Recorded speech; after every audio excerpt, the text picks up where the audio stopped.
Hi guys, hope wherever you are and whatever you've been doing, you've had a sensational day. You know, life with its infinite distractions, packed schedules and constant separations really it's eroded away a lot of our human one-on-one connections. You know, technology companies are now focused on keeping our attention locked on our iPhones through increasingly complex algorithms that are attuned to our specific interests. But the question really is this the new paradigm for human interaction? You know, without directly looking at someone while they're talking to us, you know, concentrating on their facial expressions and their body language, whatever they're doing, it can be difficult to read their emotions and really, I guess, determine how they're actually feeling. So in the case with our children, you know, in order for us to feel confident or for them to feel confident to open up and speak to us about really what's going on in their lives and not just skimming the surface, they have to feel comfortable to do so. So the question is, you know, how can we nurture relationships with our children so they will feel confident to speak to us, to be able to share their problems and or concerns? You know, what do we actually have to do to ensure that we don't miss the warning signs, and definitely when something is there and we just don't want to make sure there's nothing amiss. So tonight we are joined by our very special guest, and we actually love her to bits, Michelle Derrick. Now, she's the author of the highly successful Protective Behaviours book, Only for Me. How you doing, Michelle? Yeah, very well, thanks, Rach. Great to be here again. And I'm really, really thrilled that you can join us again. And for everybody watching, Michelle is a stay-at-home mum to 4 children, aged from 4 to 13. And she's also one of Kittipedia's partners. Now, Michelle's book, Only for Me, is a very gentle rhyming book which teaches young children that their body is private and that they have the right to protect their privacy. Now, since its release in 2016, this book has now sold over 9,000 copies across the globe and to critical acclaim by parents, educators, and child protection organisations. So, Michelle, we published your article recently titled Stay Connected. For someone that hasn't read the article, can you give us a little bit of an overview of what it's about and what inspired you to write it? Yeah, absolutely. So, Rach, the article itself is purely pretty much based on my practical experience as a mother of 4 and just some of the practical ideas that you can use to find that time with your children and to connect with them. The inspiration behind it was that it's actually part of my overall mission. So I actually give workshops for parents and carers through schools and preschools, and as part of that workshop, this is one of the topics that we actually discuss. Yes. So yeah, really wanted to share that with the Kittipedia audience. And look, do you find as well with all the work that you do that this is becoming much more of an issue that we're sort of facing on a day-to-day basis in families? You're finding that the fact that we are maybe potentially, look, we're busier, like we've got the cost of living's higher, which means we're at work longer, which means by the time we're more tired, that means that a lot of the time that, you know, maybe the quality of time that we have with our children and our family is depleted. So staying connected is something that we have to actually be mindful to concentrate on doing as opposed to actually being part of our day. Are you finding that? Absolutely. It's something that we really do need to prioritise, particularly just with the emergence of technology that distracts us in so many ways, distracts our kids as well. So that so often, you know, you'll find yourself in a room with your child and everyone's off on a separate device. So I think that's a really big game changer, as well of course, just the cultural shifts where we often more often than not have both parents working. Multitasking is just, I think, part of everyone's life these days. So yeah, I totally agree with you. It is something that is becoming a bigger issue for families and something that we definitely want to highlight and talk about. Yeah, and I think it's a beautiful reminder also that, you know, like anything, if someone's not like connected with us naturally, we're not going to feel consciously or subconsciously like we're going to want to speak to them and be open about stuff. And that can be, as you mentioned in the article, we don't want to make sure that we're skimming the surface. We want to speak to kids about the real stuff that's going on. Absolutely. and it's just really important, I think, to be able to have those those deep connections, I think, with our kids, don't you think? And is that, I guess, the nuts and bolts of what the article's really about, is ensuring that how we stay connected with our kids and why we need to be? Yeah, absolutely. Yeah. So, yeah. Yeah, we're just really focusing, I guess, on the different ways that we can go about that, and the importance of it in terms of, you know, the child protection framework as well. So, yeah, it's definitely something. Sorry.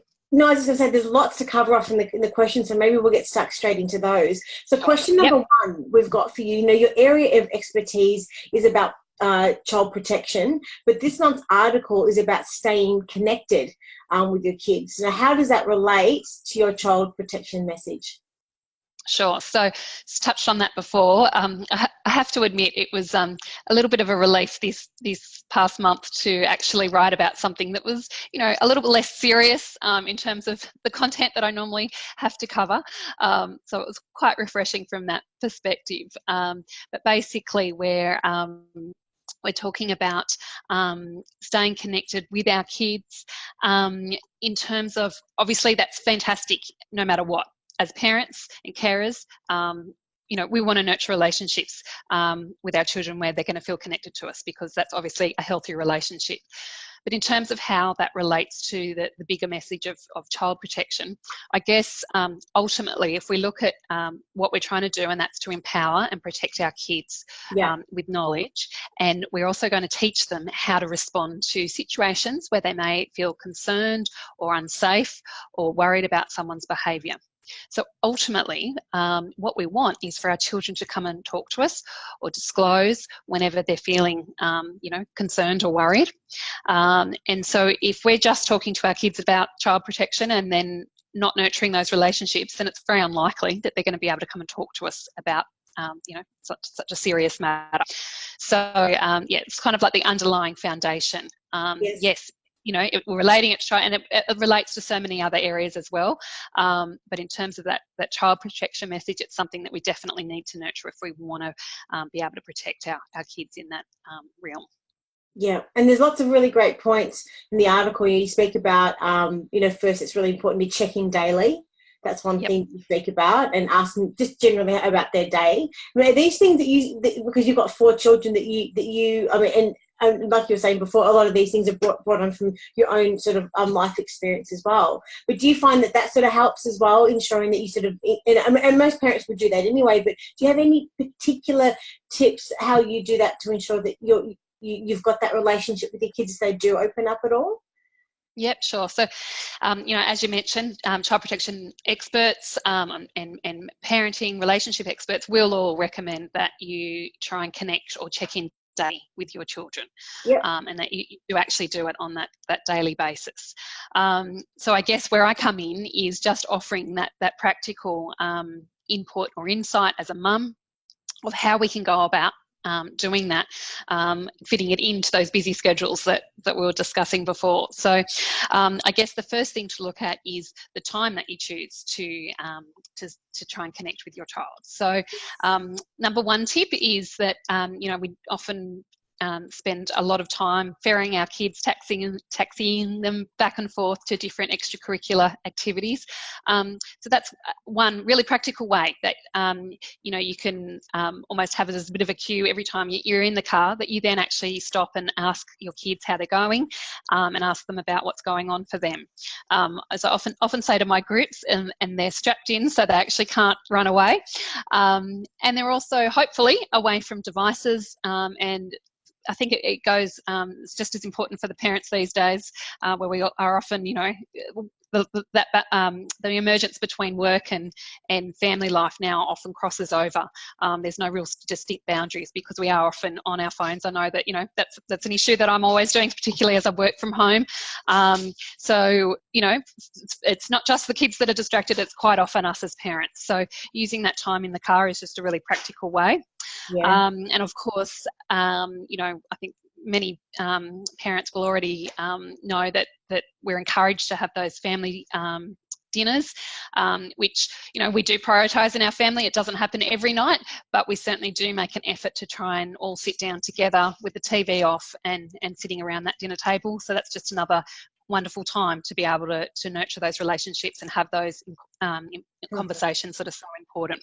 Yeah. But I have to say, the number one tip I have, if you want to speak to your kids and find out about their day, is if you have this conversation a few minutes before you kiss them goodnight, because undoubtedly you will find that where you may have got, you know, very basic responses when you previously asked them earlier in the day, if you ask this question right before bedtime, you'll suddenly find that they've got several things that they need to talk to you about, because as all kids, we know all kids do, they ultimately will want to delay bedtime. And so that's just from my experience as a mum. You will find that at that point in the night, they will definitely be a lot more forthcoming. And I say to the groups of parents that I talk to, you know, that can be so hard in the moment, because by the time you've got to that point in the night, it's often, you know, you're exhausted. You know, for me, it's, you know, 1, 2, 3, 4 to put to bed, and then you know, you're desperate to go and have that cup of tea and put your feet up. But you know, if you can just embrace that moment, because quite often you'll find that they are going to tell you things that, you know, you weren't aware of, or you know, they'll definitely be a lot more forthcoming. Yeah. Yeah. So that's just. And you speak about that because I know, like I was always saying, like you've got 4 children. You said, you know, it's important that you have that one-on-one time with each child as well. You mentioned that in the article. Are you able to elaborate a little bit more on that, in ensuring that you've got that connection with each child as well? Yep. Yeah, absolutely. So, you know, I often say I grew up, I was one of 5, and, Wow. you know, there was always a sibling rivalry. And so as a mum, I have been really, not paranoid, but, you know, really focused on ensuring that my children are given equal time and attention. Almost, I have to laugh about it when I look back at the birthday lists and the Christmas lists. I've actually got an Excel spreadsheet where I'll tally the totals at the bottom to make sure that everyone's being, you know, that it's you know, all fairly across the board. But despite my best efforts to do that, you know, it's just, I think, a natural inclination for children to feel that way and to have that rivalry, and often to feel like that their siblings are getting more attention. So when we give them that one-on-one time, we're not only opening up the opportunity for them to talk to us and have that conversation, but I think we're really valuing them as an individual. And I just think that's really important, particularly if they are, you know, in a larger size family, but, you know, even if it's 2 children, I think just to really value them as individuals.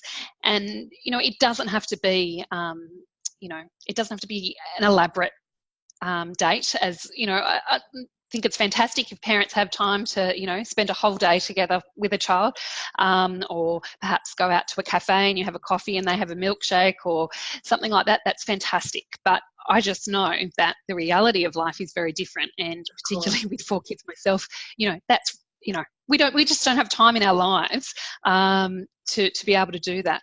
So it can be as simple as you like. And so what I used to do and continue to do is just during each school holidays, I refer to it as mummy time, and I give each of the kids an opportunity to just have an hour and a half of my time where they get to choose the activity. The other kids, you know, get put in front of a movie, and so you might just spend, you know, an hour doing Lego or dress ups or playing hide and seek, whatever it is, but you actually do that activity just with each of your children, and they all know that they're going to get a turn, particularly, you know, if you give it a sort of a name and you know, explain to them that they're all going to have this opportunity with you. So I think that's my biggest tip, that it doesn't have to be hard, it doesn't need to be expensive, it doesn't need to be complicated, it doesn't need to be elaborate. You know, you're going to find that your children value that time just as much in such a simple activity as you know, doing Lego. Yes. And I mean, this sort of leads in, I mean, you sort of covered off a lot of this. The question number 2 is, you know, what are your practice? So my dog's running around the background. Sorry about the grumbling. That's what that noise is. Question All good. Now, what are your practical tips for staying connected to your kids. But I think you just mentioned a lot of those points is finding, I guess, what they love to do individually and ensuring you do spend that time on them one-on-one, would you say, is and as much as possible to be able to do that, or to at least to check in with them daily. Is that right? Yeah. Yeah, absolutely. And of course, we talked about the different times that you can check in with them, but it's also not just the time that you do it, but it's how you actually broach it. So if you ask a very general question, for instance, how was school, or how was preschool, how was your day, you're going to get a general response. And that's where we sort of talk about where we're just skimming the surface. Yeah. So you'll actually find if you ask a more specific questions, then you're actually going to get much more specific answers, and hopefully you're going to learn a lot more about what's going on in the life of your little person. So one thing that my husband started doing a couple of years ago, he started asking, what was the best thing about your day and what was the worst thing? Yeah, I love that question. Yeah. And it's so beautiful because you get such varied responses, and it's one thing that we've actually taken to the dinner table, and we often we'll go around and each have a turn, and even for ourselves as parents, we'll find that we reflect on our day in a very different way, and we share things with the family that we wouldn't have necessarily thought about. So that's a really good question you can ask. You can also, we talked about the problems with technology and how it's impacting our lives, but obviously there's also benefits of technology. So you'll find that a lot of the preschools and daycares and even the schools to a certain extent will use digital portfolios, digital photo frames, and I know there's a few different apps I've had over the years depending on what teacher what they prefer, and they'll actually be giving you photos and in real-time updates about your child's day. So have a look at those, just take a moment, and then you can actually ask something specific about, I saw that you did this today, or you were with this child, or and hopefully you'll get a much better response. So yeah. I mean, there are pros and cons to technology all the time, but I think from that perspective, definitely where, with the apps, and I know in early childhood there's apps called Story Park and all different ones like that as well, which that's right. Ability, to stay connected, and as you said that, and then you can actually then have that touch point of conversation, like you said, I saw that you did this today, and then that can open up another whole conversation. It is a great opportunity, absolutely. To do that. But in the world of child protection, in the sense that in the worst case scenario that there may be something that's not right, and or a parent is starting to sense, or what have you, instinct that maybe there's something isn't right. With these types of conversations that they're having with children, how would you describe the types of things that typical red flags that they would maybe start to see behavioural changes, and or the types of things that they would speak about, or anything like that you can maybe elaborate a little bit more on, aside from, I guess, the day-to-day conversation, but just seeing maybe some behavioural changes and or any red flags? Look, to be honest, I normally refer people to my website because it's all about knowing your child and what's normal for your child. So we can look at some of the red flags specifically, but you need to look at the overall list, and then you need to think about what's normal for your child. So there are, some physical signs as well as emotional signs, but what's really important is that you're noticing the change in your child. Of course, if they ever, started to open up a conversation with you, then you need, in that moment, obviously give them your full attention, and you need to support them in how much they want to talk to you about at that moment. So you don't force them. If they say something and then they sort of clam up, then you actually need to respect that.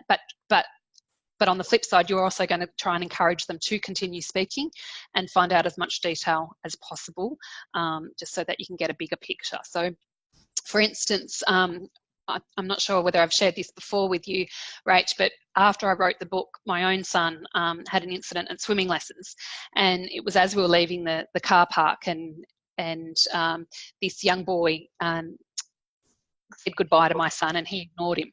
And so I just sort of said to my son, look, you need to be. I said, you need to say, good, we need to respond to your friend. And he said, but he's not my friend, Mum. And I said, well, that's okay, fair enough. He's not your friend. He's just someone he'd only been in these swimming lessons for a couple of weeks, someone in the group. And I said, but we still need to be polite. And it was at that moment that he then turned around to me and said, but Mum, he's a naughty boy. And he then went on to tell me that I then, prompted by that statement, I said, well, why is he a naughty boy? And he then turned around to me and said, because he does what only for me says you shouldn't do. And here I was, in this area of child protection, obviously had lots of conversations with my own children. And, at that point, straight away, I knew obviously something was wrong.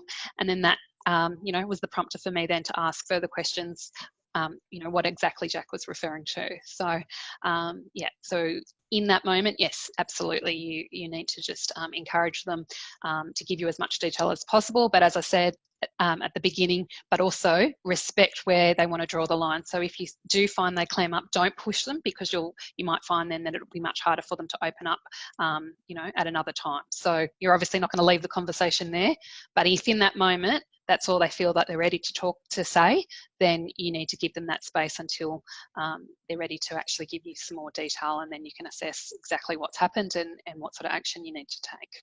Yeah. And as you mentioned, there's a lot more information on your website about that and guiding through that.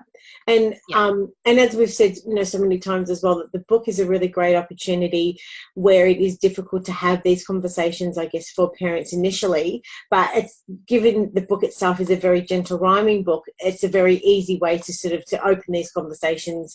And I mean, the book is colourful, and the way that it's illustrated also is a very comforting way to be able to at least just have that conversation as well. Yeah, absolutely. And, I get amazed at how many times I get told that the kids keep picking it for their bedtime story.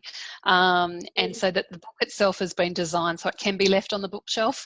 Any of the sort of statistics and the information for parents is in a separate letter insert, and that's obviously removed from the book, but we've very deliberately ensured that the content that is then in the book is completely child friendly, and as I said, it still amazes me every time I get a message just to tell me how often a child will continue to pick it for their bedtime story. So that's really lovely as well, when you hear that it's just being naturally chosen, and obviously that conversation is being reinforced each time it's being read. Yeah, and it's I watched a Netflix documentary on the weekend. Of course, recently in the media we've had a lot happening, of course, with the Leaving Neverland documentary and the Cardinal Powell case. But there's if anyone at home has got Netflix, there's this documentary, true story, unbelievable story called Abducted in Plain Sight, I think it's called. And have you seen this documentary, Michelle? No, I haven't. Right. Believable. But once you start to understand the grooming patterns of the predators, you start to see how this particular gentleman had groomed not only just the child but the whole family. And from that perspective, the behaviours you start to see and the patterns that you speak about so often, Michelle, are becoming quite evident now that more of these stories are coming to light. But I know for a fact that the books such as Only for Me that are available to be able to at least open up to these and allowing parents to have these conversations with their children at an earlier age is going to allow them to be able to have the best quality life given the circumstances. If for goodness sake, if they're horrible, if they were to be in one of these situations, because what we're finding at the moment with a lot of these documentaries, real life documentaries, is that these stories aren't coming to light until that they're adults, until later on in life when they're actually okay with talking about it. And between the point of when the situation has happened and to their adult life, I mean, the quality of these children's lives are compromised, unfortunately. But having these conversations and having the better quality relationship with your children earlier on, is it allowing these things to come to light a lot earlier on? I'm just thinking aloud at the moment, Michelle, but I mean, what are your thoughts on this? Yeah, well, you're absolutely right. And I guess the overall I guess, point of my mission is that, you know, ideally we you know, we don't want our children to experience any of these situations or scenarios or behaviours, but the reason that we are talking about this with them, the reason we're having these conversations, the reason we're reading books like Only for Me, is because we want to disarm predators of those grooming tools. So I think it's important to recognise that quite often, when we look at the statistics, with 90% of victims being abused by someone that they know, Mm-hmm.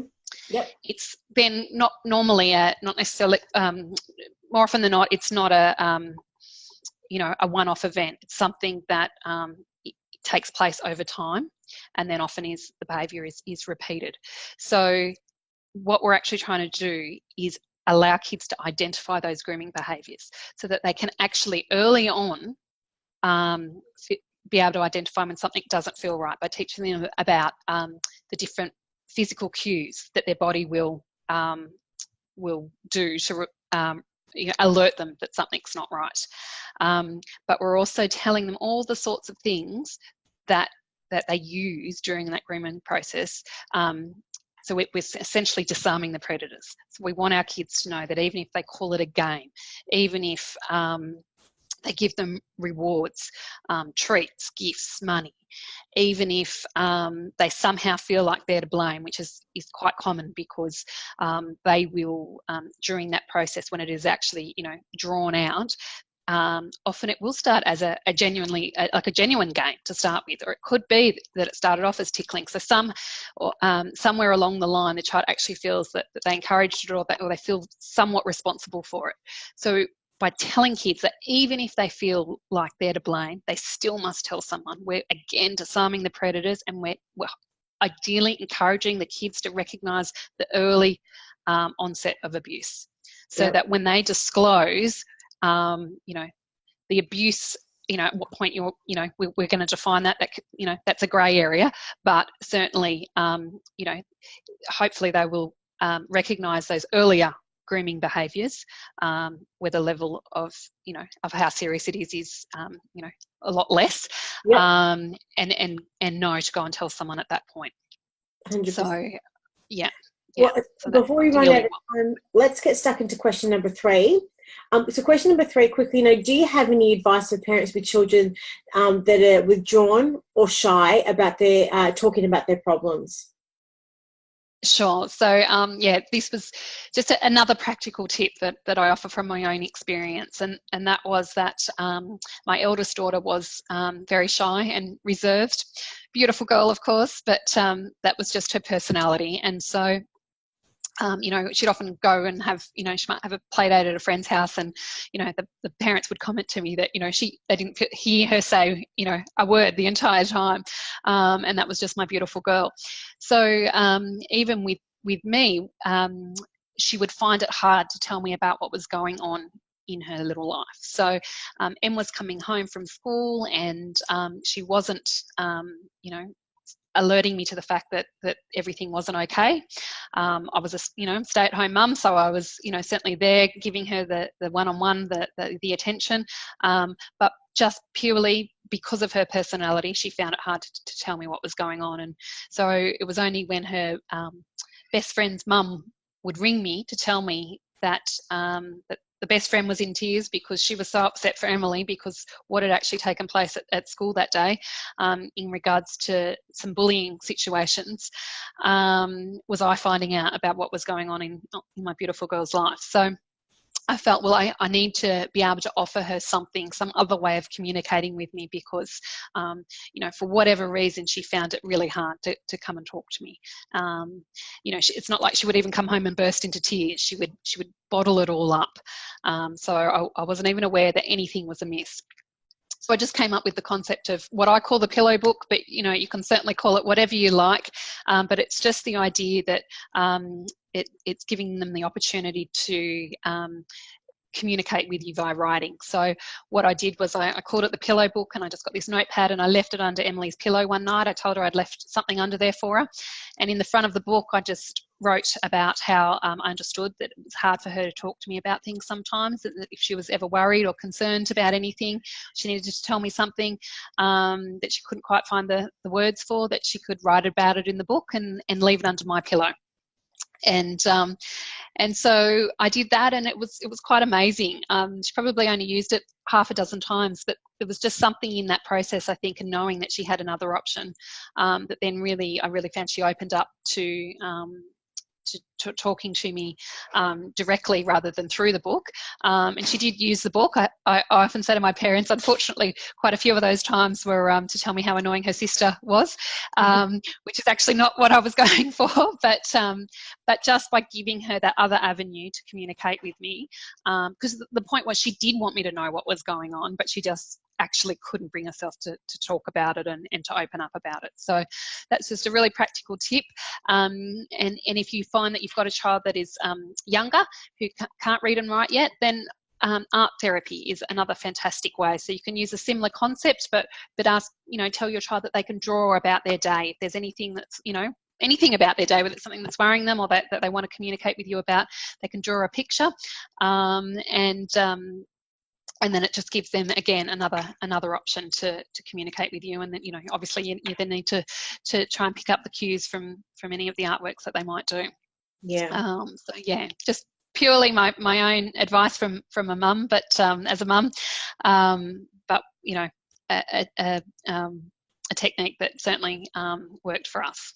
Yeah, and finding they're just different creative ways for them to get their emotions out, be it through words or through images, definitely, where for whatever reason that they're finding it hard to be able to express it verbally. So, well, look, you've given us some incredible insights tonight, Michelle, and lots to think about, I think, for lots of parents from this perspective, and a whole another level as to why we should be connected with our children from that perspective, and different creative ways for us to be able to ensure that we're keeping that level of conversation open and freely sort of speaking. Now, if anyone's got any questions for you, whereabouts can they find you? Yep, sure. So they can head to the Facebook page or to the website. They can contact me via email or messenger. I'd love to answer any questions that anyone has. All right, perfect. And for everybody else watching, we'll have a link to Michelle's article at the bottom of this introduction paragraph. Thank you so much for your time tonight, Michelle. Really love this chat. I think it's really crucial and critical to have these conversations. And hopefully we'll get to speak with you really soon. So take care and give my love to the kids. Thanks again for your support, Rach. Right, so bye. Bye. Bye.